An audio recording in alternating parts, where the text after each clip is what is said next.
Chapter 3. Pa turned the van from the forestry track and onto a boreen leading to the main road. He was perched forward on the driver's seat, carefully gauging the distance between the ditches. Martina was sat back in the seat beside him. Are you scared, Martina? Not really. I'm just not too sure how this plan's going to work. Trust Kev. He's pretty smart, at least when it comes to this sort of stuff. He's hardly going to send us off on a mission for nothing, I suppose. Martina cracked the ring pull from the top of a beer can. Where'd the Dutch gold come from? Oh, I took a couple of your man's cans from the back. Sure, he's hardly going to miss them. Do you want one? Wait, whose cans? I don't know. The piss had asleep in the back there. Pa slowed the van to a crawl and glanced over his shoulder at the partition to the back. Hold on, what? Is there someone in the back? Yeah, thought you knew. What the fuck? How long have they been there? I don't know, Pa. Since earlier tonight, I suppose. I thought he was a friend of yours. Shit! Did you not hear what Kev said? There's alien spies about. We'll be vaporised in a heartbeat if he's one of them. Pa braked and swung the van towards the entrance to a small field. When this thing stops moving, Martina, open your door and run like fuck, okay? Pa turned to see an empty space and open door where Martina had been. The van rattled violently to a standstill. Pa jumped out his door and dived behind a hedge.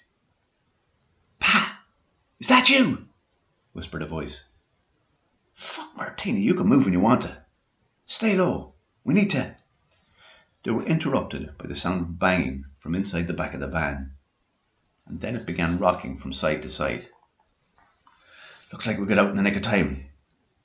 Whatever was in the back is awake. I can see that, Pa. But we're going to need the van back. What do I do? I've an idea. Just follow my lead, okay? Pa placed his hand on Martina's shoulder and began shouting over the hedge.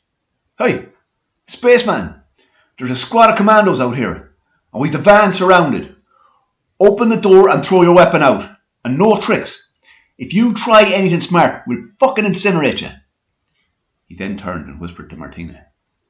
If you see a tentacle coming out of the door, run for your life. The van rocked again, and the door handle rattled. The back door's tricky to open, Pa. Maybe the creature's stuck. Don't shoot! I'm unarmed! Shouted a voice. I think I've been kidnapped. Help me! I'm trapped! I don't think that's an alien, Pa. You're probably right, but we should be careful. Help! Came the voice again. How will we know for sure if it's not a trick? I don't know. Oh, wait, I've an idea. What about telekinesis? I'm not sure, Pa. I've never tried it. No, not for us, for the alien. I'm pretty sure that's how they communicate. What do you mean?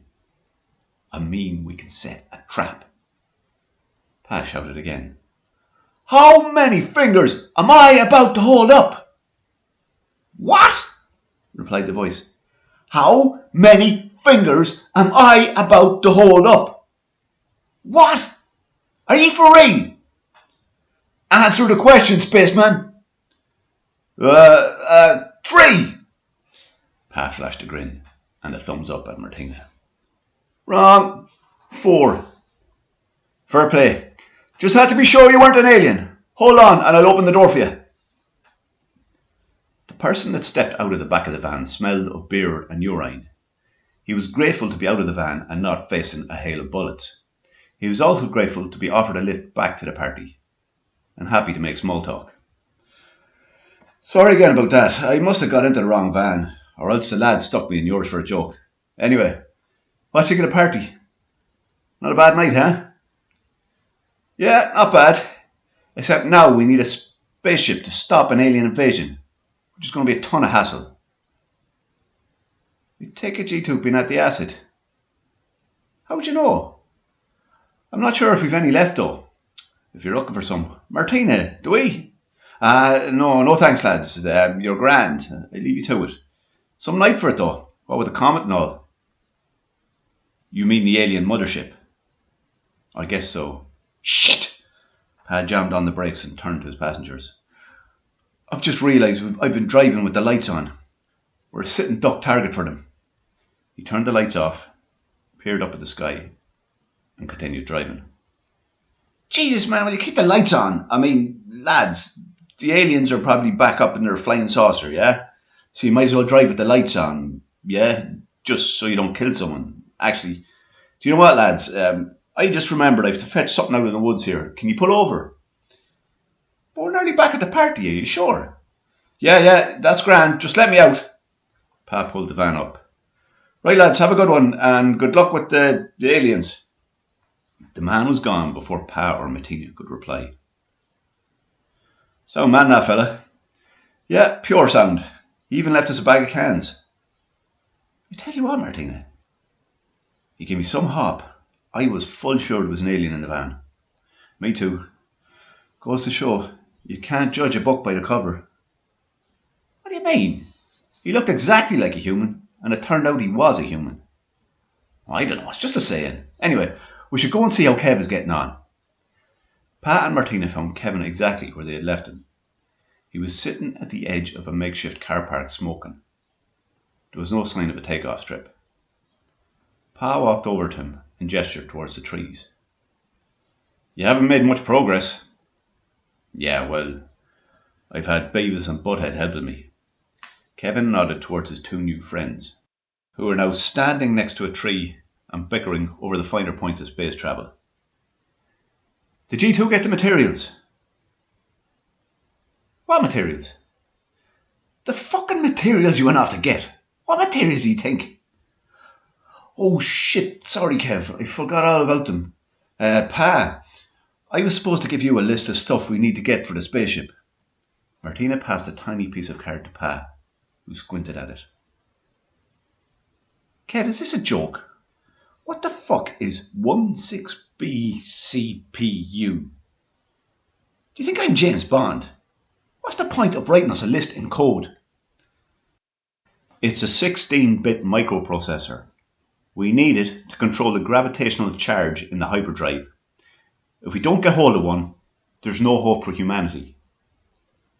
Kevin glanced between Martina, Pa, and the sky, and his drunken advisors. Fuck it. This is pointless. We can do nothing without one. I might as well just give up. Martina lit a joint and passed it to Kevin. Take it easy, it's not your fault. It doesn't matter whose fault it is. We're running out of time. Every human that ever lived is going to die. And all because I couldn't get hold of a stupid microchip. Pa clicked his fingers. Jerry McLaughlin's into computers. He's bound to have one. We could call up to him.